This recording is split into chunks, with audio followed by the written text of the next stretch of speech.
수요 아침 예배에 오신 여러분들을 환영합니다. 힘들고 거친 세상 가운데서 하나님을 예배하러 나오게 해주심에 감사드립니다. 우리는 너무나도 연약한 존재여서 조금만 뒤를 돌아보면 또는 조금만 세상의 것에 유혹되면 하나님의 은혜와 성령을 잊어버리고 맙니다. 세상의 좋은 것들, 기쁜 것들은 영원하지 않지만 우리를 사랑해 주시고 지켜주시는 하나님의 은혜는 변하지 않습니다. 이런 하나님의 사랑을 기억하며 변치 않은 여호와께 다시 돌아가시길 바랍니다. 첫 번째 곡 여호와께 돌아가자 찬양드리겠습니다.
없습니다. 다른 사람도 아닌 주가 우리를 지켜주시고 있으시기 때문입니다. 이런 힘이 되신 여호와를 높이 찬양하는 마음으로 마지막 찬양 아무것도 두려워 말라 찬양드리겠습니다.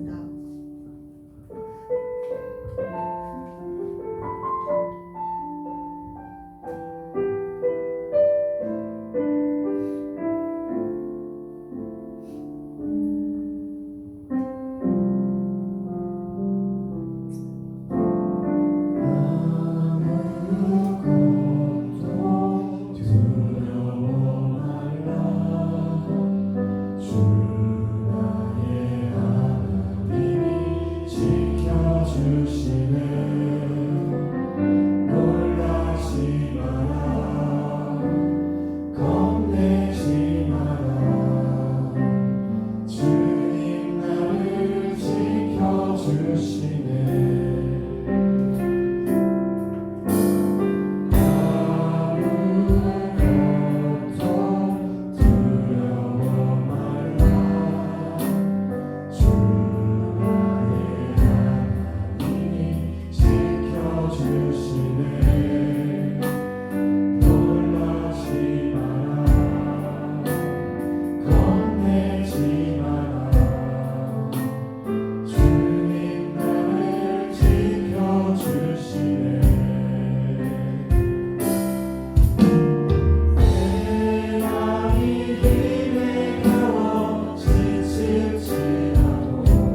주시고 은혜 주시고 끝까지 내 편이 되어 주시는데 과연 어떤 역경이 저희를 맡겠습니까? 주님을 맡겠습니까? 하나님의 자녀로 다시 한번 세상에게 빛을 주고 하나님의 사랑을 나눠줄 수 있는 그런 자녀가 될 수 있도록 지금부터 함께 기도드리시겠습니다.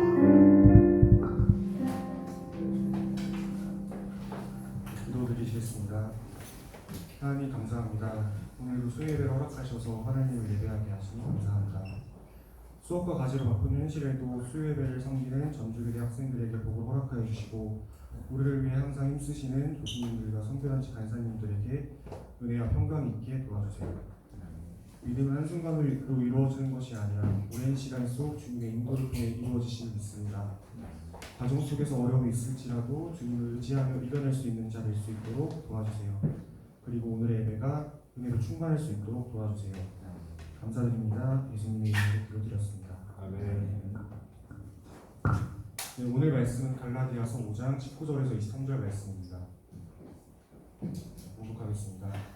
육체의 일은 분명하니 곧 음행과 더러운 것과 호색과 우상숭배와 조술과 원수 맺는 것과 분쟁과 시기와 분쟁과 당 짓는 것과 분열함과 이단과 투기와 술 취함과 방탕함과 또 그와 같은 것들이라. 전에 너희에게 경계한 것 같이 경계하노니 이런 일을 하는 자들은 하느님의 나라를 유업으로 받지 못할 것이요 오직 성령의 열매는 사랑과 희락과 화평과 오래 참음과 자비와 양선과 충성과 온유와 절제니 이 같은 것을 금지할 법이 없느니라. 네. 오늘은 성령의 열매 맺는 삶이라는 주제로 박규진 선생님께서 말씀 전해주시겠습니다.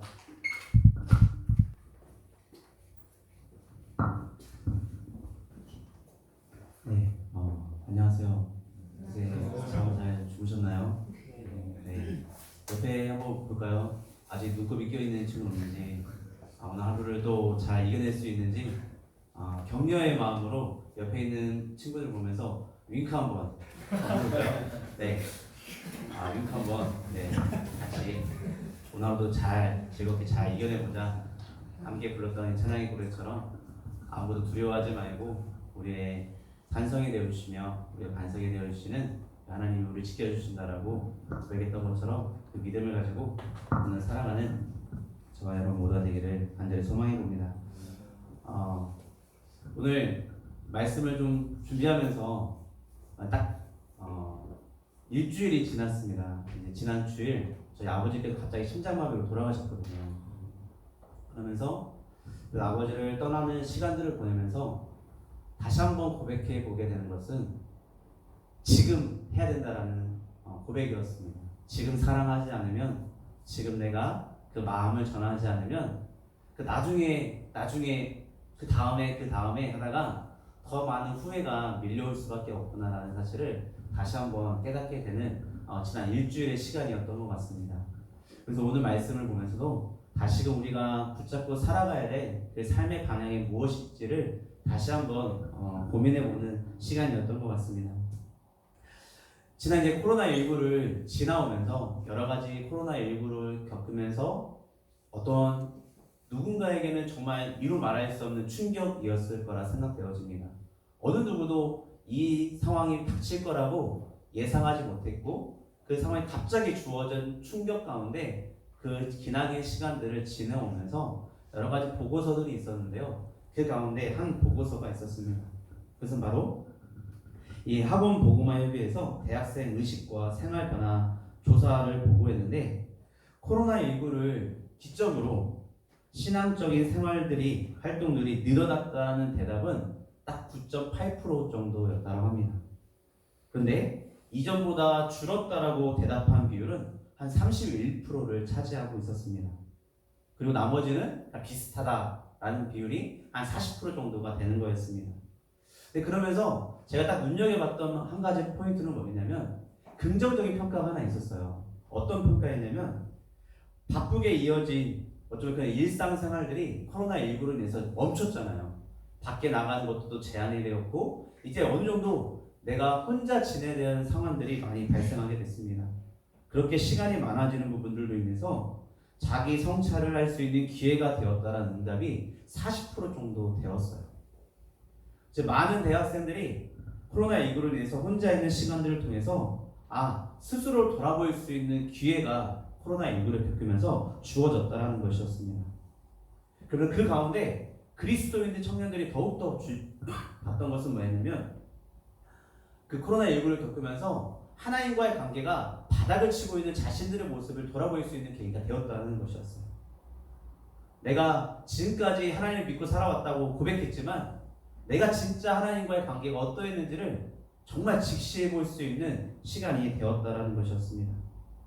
내가 얼마나 하나님의 사랑을 피상적으로 알고 있었는지, 내가 얼마나 기도와 그 말씀 가운데 삶을 가까이 하고 있지 않았었는지, 그리고 나에게 정말 하나님이 필요한 존재인다, 그것을 직면해 보는 시간이 되었다라는 그 보고서의 내용들이 더 저에게 다가왔던 것 같습니다. 어쩌면 우리에게도 동일한 것 같습니다. 여전히 이 시대를 살아가면서 우리가 부단히 놓치지 말아야 될 것이 무엇이 있을지를 한번 생각해 보았으면 좋겠습니다.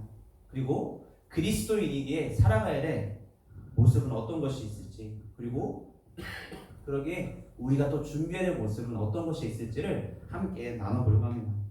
지난 개강 예배 때 제가 이미라는 단어를 여기 교대 친구들과 함께 나눴습니다. 여전히 하나님이 이미 우리의 삶 가운데 함께하고 계신다는 사실입니다. 그래서 오늘 사도 바울은 19절부터 21절에서 먼저 하나님을 따르지 않는 삶, 하나님이 없는 육체를 따라가는 삶이 무엇인지를 먼저 이야기를 합니다. 그리고 나서 성령 하나님을 따라가는 삶이 무엇인지를 자세하게 설명해 주고 있습니다. 사도 바울은 앞에서는 주님께서 십자가에 달려 돌아가심으로 인해서 우리에게 참된 자유를 주셨다라고 먼저 이야기를 나눴습니다. 예수님이 십자가에 죽으심으로 우리에게 새 생명을 주셨고 죄를 용서해 주셨기에 우리에게 참된 자유함이 주어졌다는 것을 사도 바울은 먼저 언급을 했습니다. 그렇기 때문에 그 주님께서 주신 자유를 육체를 위한 기회로 삼지 말고 그 무엇보다 다른 사람을 세워가는, 다른 사람을 사랑함으로 종로를 하는 삶을 권면했다는 것입니다.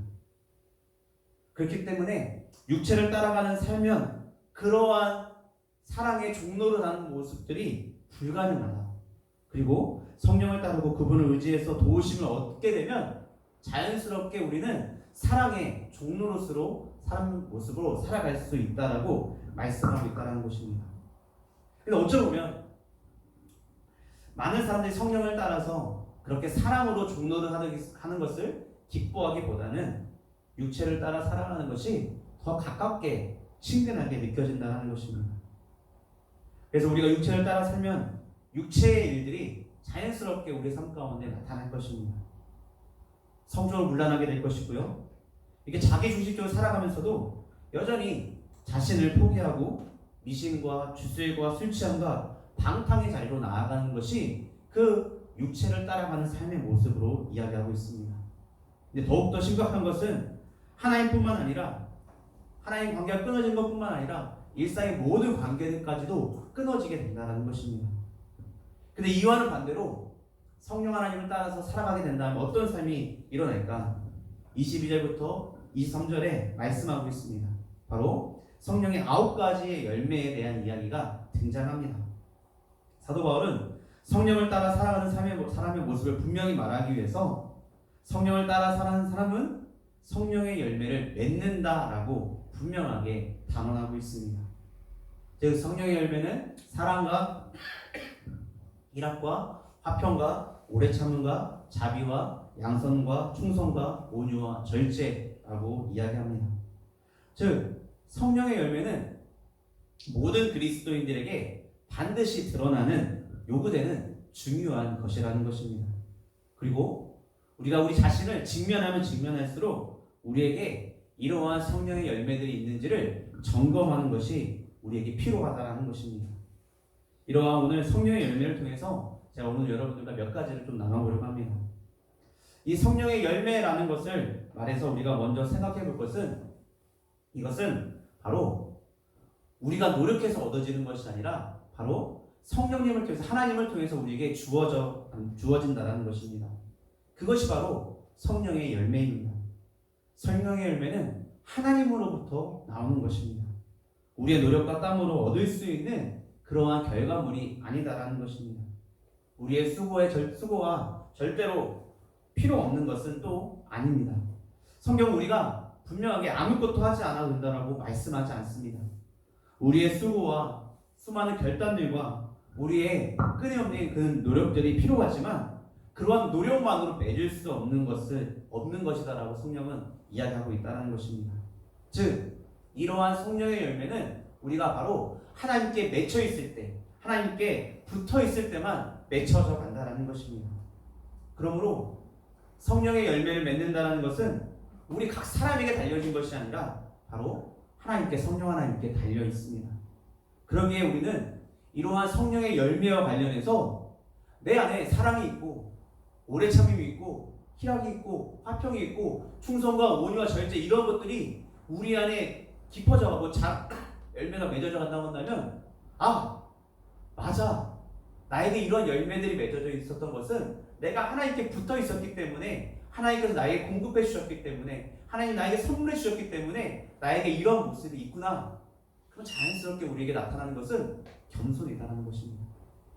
아, 오늘도 하나님이 나를 이렇게 붙들어 주시고 나를 인도하셨기에 나에게 이러한 선한 모습들이 나타났구나. 그리고 이러한 모습을 사용하셔서 하나님 되심을 자랑하셨구나. 그러게 우리는 겸손하게 하나님을 향해서, 하나님 감사합니다. 하나님 오늘 하루도 저의 삶 가운데 주인 되어주셨기에 사랑합니다라는 그 고백을 올려드릴 수 있다는 것입니다. 또 한 가지는 19절에서는 육체의 일은 분명하다라고 이야기하지만 22절에서 성령의 열매는 이라고 표현하고 있습니다. 즉 육체에 관련된 것들은 일들이라고 복수형으로 나타나고 있고요, 성령에 따라 살아갈 때는 열매로 나온다라고 말씀하고 있습니다. 즉 육체의 일들은 여러 가지 수많은 복수들로, 그렇지만 성령을 따라 살아갈 때는 그 열매는 단수로 표현되고 있다는 것입니다. 이것은 만약 육체를 따라서 살아가는 사람들은 마치 복잡하고 혼란이 많은, 마치 불협화음과 같은 모습들이 나타난다는 것입니다. 즉 육체를 따라가서 나타나는 모습들은 통일성이 있는 것이 아니라 그 모든 것들이 조화롭지 못하다, 그리고 혼란스럽다라는 것을 이야기합니다. 그런데 그와 반대로 성령의 열매는 하나라는 것입니다. 일관성과 통일성이 나타납니다. 그래서 성령을 따라 살아가는 삶에는 이 성령의 9가지 열매들이 나타난다는 것입니다. 그렇게 우리들의 삶의 단면을 딱 잘라봤을 때 그 삶을 지배하고 있는 일관적인 흐름이 우리들 그리스도인들 삶 가운데 나타나야 된다는 것입니다.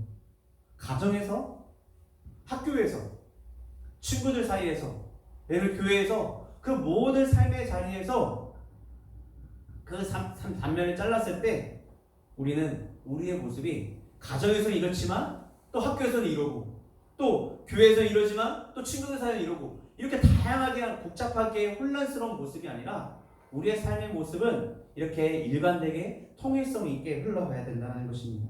그것이 바로 성령을 따라가 살아가는 삶의 모습이라는 것입니다. 그러면서 여기에 열매와 관련해서 중요한 사실이 있습니다. 그것은 열매는 오늘 이야기하는 것처럼 여러 가지 맛을 가지고 있다는 것입니다. 성령의 열매는 9가지의 맛을 가지고 있습니다.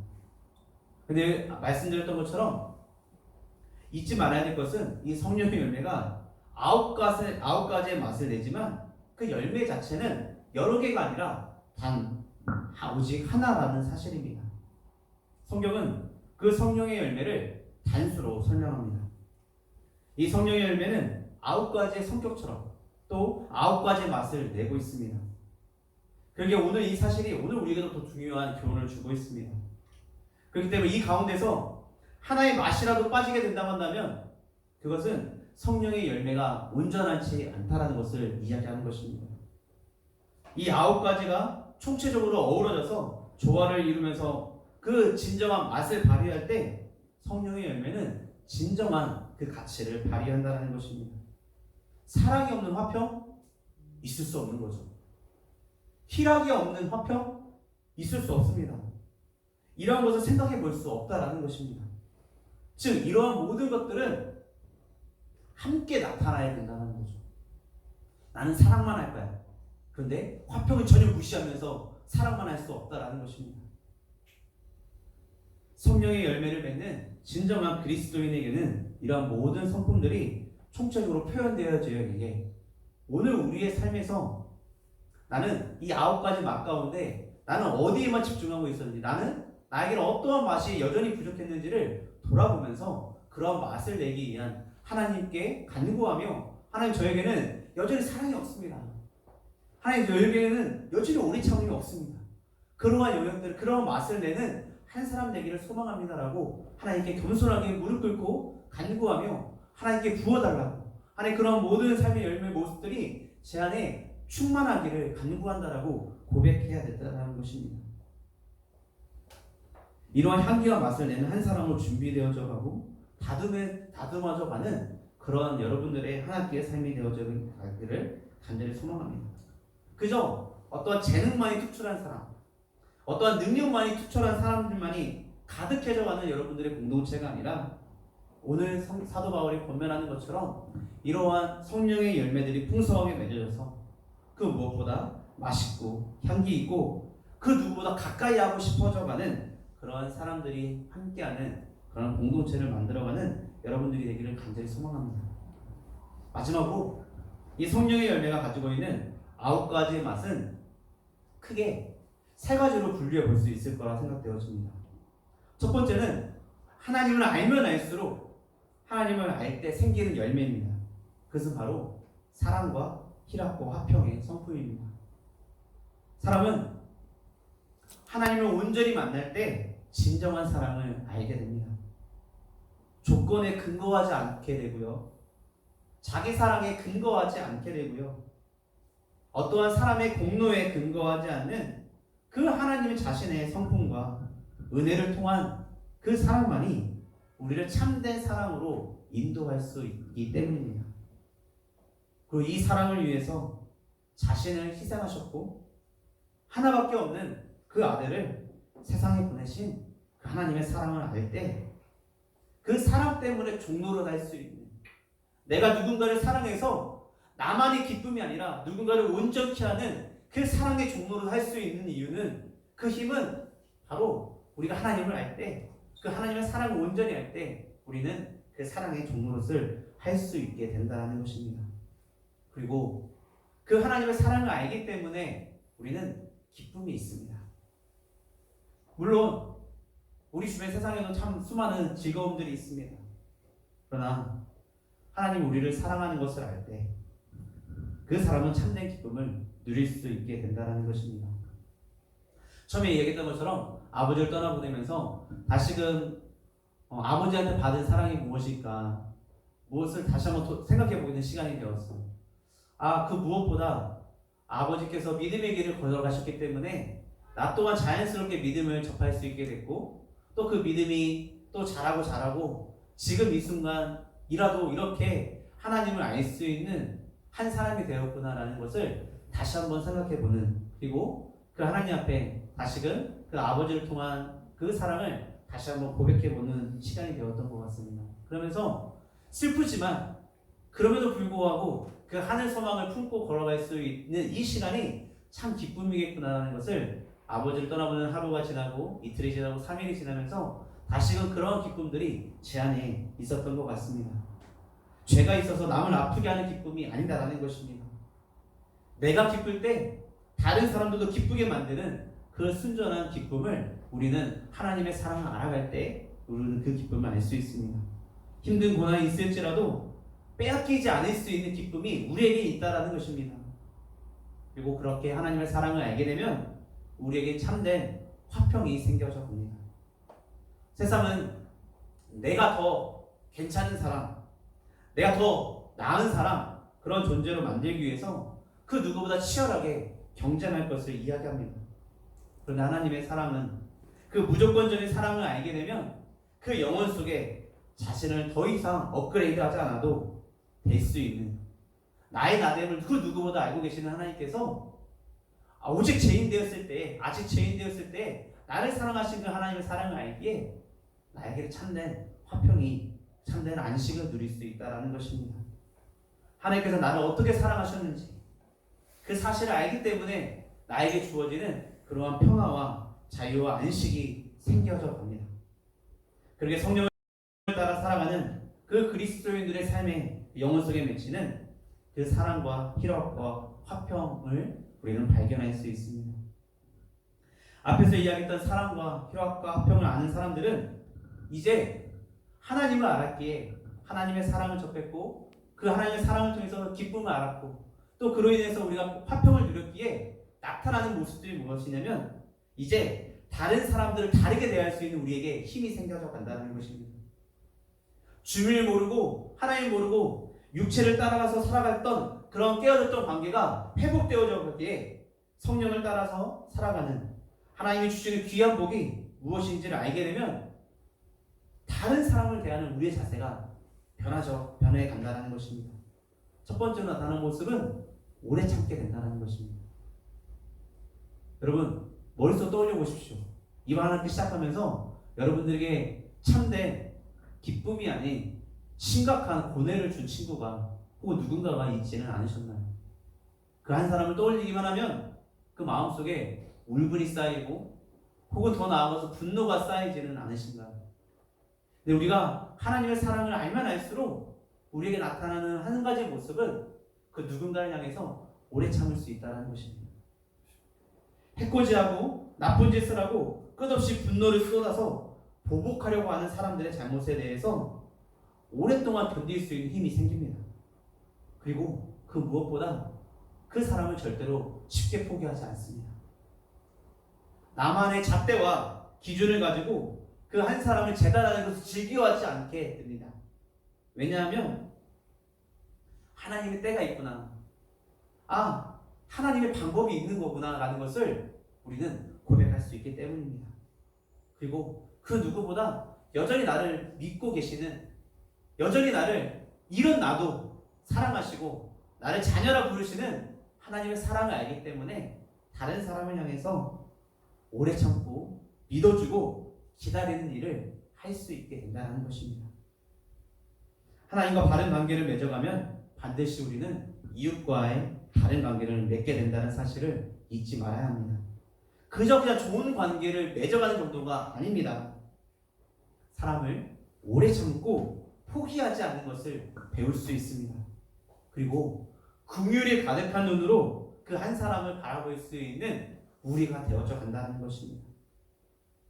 여전히 나를 포함한 우리 각 사람들은, 우리가 만나는 모든 사람들은 그 한 사람 한 사람의 각각의 허물과 약함이 있습니다.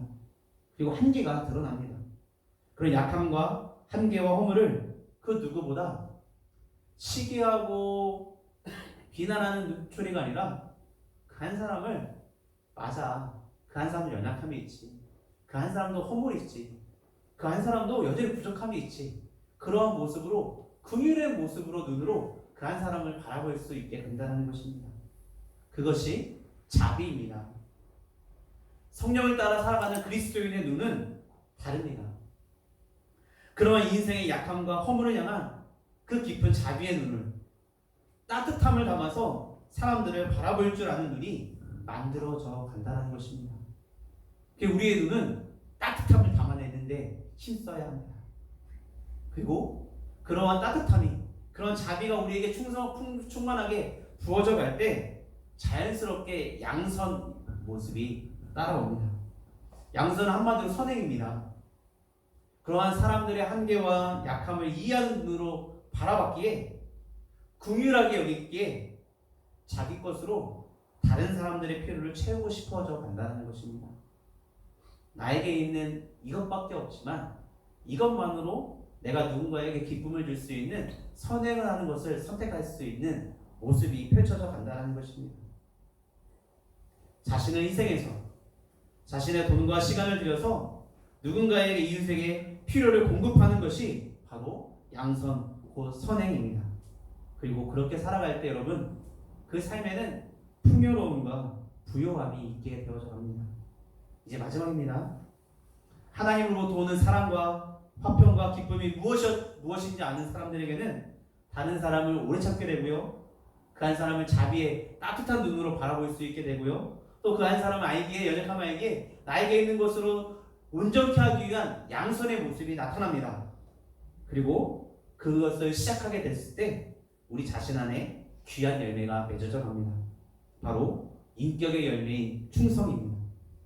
내가 주인이 아니라 내가 하나님께 속해 있고 내 중심이 하나님께 내려졌기에 하나님 앞에 서서 충성스럽고 변함없이 진실하게 살아가는 충성된 한 사람이 되어져 간다는 것입니다. 그리고 그 모습 가운데 충성과 더불어 온유함이 나타납니다. 온유함은 그냥 아무 말도 하지 않는, 그러니까 조용한 사람을 이야기하지 않습니다. 온유함에는 겸손과 부드러움과 강함이 다 함께 있는 성품입니다. 겸손하기에 언제나 남을 먼저 헤아리게 됩니다. 절대로 우리의 말로, 우리의 입으로 사람을 아프게 하지 않습니다. 부드럽게 따뜻하게 안아줍니다. 그렇지만 강인합니다. 진리에 서서 타협해야 될 순간인지 아닌지를 판단할 수 있고 분별하게 됩니다. 그러나 거칠지 않습니다. 바로 이러한 사람들이 온유함이 있는 그리스도인으로 살아가는 여러분들의 삶의 모습들이 되어져 가길 소망합니다. 그리고 절제입니다. 마지막 절제는 치우치지 않게 된다는 것입니다. 우리 자신을 다스려서 무엇이든지 지나치지 않게 합니다. 특별히 앞에서 사도 바울이 언급하고 있었던 육체를 따라가 살아가는 그런 성적인 문제들에 있어서도 절제를 사도 바울은 그 무엇보다 강조하고 있다는 것입니다. 여러분, 이러한 9가지의 성품이 성령이 만들어내는 귀한 열매를 금지할 법이 없다라고 사도 바울은 우리를 그 말씀을 통해서 우리에게 이야기해주고 있습니다. 성령을 따라서 하나님께 붙어 있으면 있을수록 우리에게는 이러한 열매들이 자연스럽게 맺어져 간다는 것입니다. 성령의 열매는 하나님을 드러낼 수 있는 그 무엇보다 최상의 방법입니다. 이러한 한 학기를 살아가면서 이러한 성령의 열매들을 맺히기 위해서 더욱더 준비되어져 가는, 그리고 다듬어져 가는 여러분들의 매일매일의 삶이 되어지기를 간절히 소망합니다. 함께 기도하겠습니다. 하나님, 감사합니다. 우리의 그 어떠한 마저도 다 사랑하셔서 우리의 아버지가 되어주신 하나님, 그 하나님의 사랑 앞에 겸손하게 무릎 꿇고 매일매일 살아가는, 우리에게 매일매일을 선물로 주시며 하나님을 사랑하고 이웃을 사랑할 수 있는 이 하루를 주셨음에 감사함으로 기쁨으로 이 하루를 살아내는, 하나님의 은혜를 갈망하며 하나님의 능력이 아니면 살아갈 수 없음을 고백하는 겸손한 예배자로 매일매일 살아가는 저희 모두가 되기를 간절히 소망합니다. 교대 캠퍼스 가운데, 교대 교수님들과 학생들 가운데, 우리의 삶의 모든 지경 가운데 온전히 함께하여 주셔서 하나님을 온전히 자랑하는 그러한 성령의 열매가 맺어져가는 우리의 삶이 될 수 있도록 언제나 함께하여 주시옵소서. 감사합니다. 사랑합니다. 예수님의 이름으로 기도드렸습니다. 광고 전하겠습니다. 수요예배에 오신 여러분들을 환영합니다. 하나님과 함께하는 이 학기 되시길 축복합니다. 저희 예배는 선교단체 ESF, CCC, IVF, DSM과 지브F 연합으로 함께 드려집니다. 우리 선교단체에 많은 관심과 참여 부탁드립니다. 매주 수요일 아침 8시에 이 자리에서 수요 아침 예배가 있습니다. 많은 참여 부탁드립니다. 간식도 있습니다. 하나님께 영광을 올리는 꿈땀 찬양팀에서 꿈땀원을 모집합니다. 문의는 실과 2학번 장한나 자매에게 바랍니다. 비전 선언을 낭독하겠습니다. 꼭 자리에 들어가주세요. 진리하나, 나는 영혼을 살리는 교사가 된다. 하나, 나는 진리를 가르치는 교사가 된다. 사랑하나, 나는 사랑을 실천하는 교사가 된다. 하나, 나는 민족을 가슴에 품는 교사가 된다. 정의 하나, 나는 정의를 외치는 교사가 된다. 하나, 나는 대안을 제시하는 교사가 된다.